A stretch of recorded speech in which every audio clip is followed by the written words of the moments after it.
Sa tuwing sasagot tayo ng oo at sa tuwing pinagpapabago natin ang ating pangako sa Diyos, may mga bagong posibilidad na magbubukas sa atin.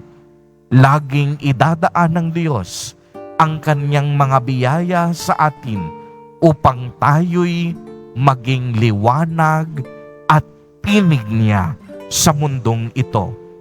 Sa tuwing iaalay natin ang ating sarili para sa paglilingkod at para sa kaniyang kaluwalhatian, lagi tayong makatitiyak na kasama natin ang Diyos sa bawat sandali at sa bawat pagkakataon ng ating buhay. Amen.